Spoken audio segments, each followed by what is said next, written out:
अस्सलाम वालेकुम। कैसे हैं आप लोग? उम्मीद है आप लोग बिल्कुल ठीक ठाक होंगे। Welcome to my YouTube channel और मेरा नाम है डॉक्टर मोहम्मद शफ़ाक।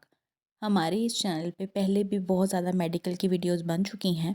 अगर आपको वीडियोस अच्छी लगती हैं तो हमारे चैनल को ज़रूर सब्सक्राइब कर लें। बहुत शुक्रिया। आज हम अपनी वीडियो का स्टार्ट करते हैं एक नई पेन किलर मेडिसिन के साथ।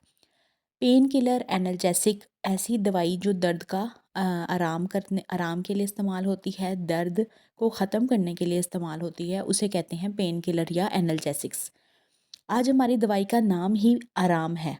आराम हमारे दवाई का ब्रांड नेम है। ब्रांड नेम जैसे मैंने पहले भी बताया हुआ है कि ब्रांड नेम बदलता रहता है, लेकिन जो जेनेरिक नेम होता है वो ये छोटा सा ब्रैकेट में लिखा होता है, ब्लैक कलर से, रेड कलर से, छोटे छोटे हर्फ में, ये ब्रैकेट के अंदर। ये कभी भी चेंज नहीं होता। ऊपर वाला ब्रांड नेम अक्सर मेडिसिन का चेंज होता रहता है। आज हम बात करेंगे डाइक्लोफेनिक सोडियम, जेनेरिक नेम और ब्रांड नेम आराम। हम देख लेते हैं कि ये दवाई हम क्यों इस्तेमाल करते हैं, इसका क्या फ़ायदा है।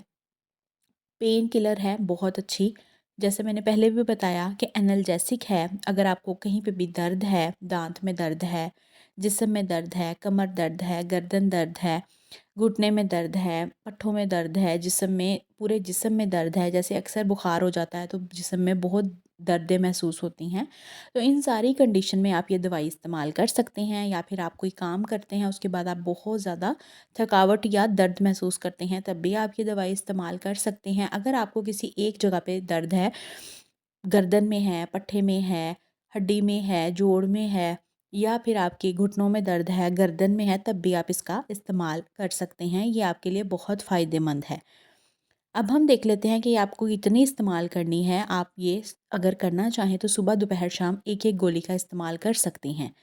लेकिन इसके कुछ साइड इफ़ेक्ट्स भी हैं जो कि हम देख लेते हैं। साइड इफ़ेक्ट्स में अगर आप ब्लड के प्रेशर के मरीज़ हैं, अगर आपका बीपी हाई होता है तो आप इसका इस्तेमाल कम से कम करें।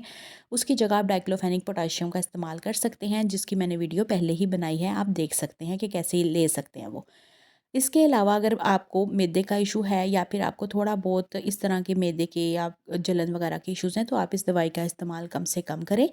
आपको थोड़ा बहुत ये दवाई लेने के बाद मतली वगैरह या मैदे में दर्द वगैरह महसूस हो सकती है।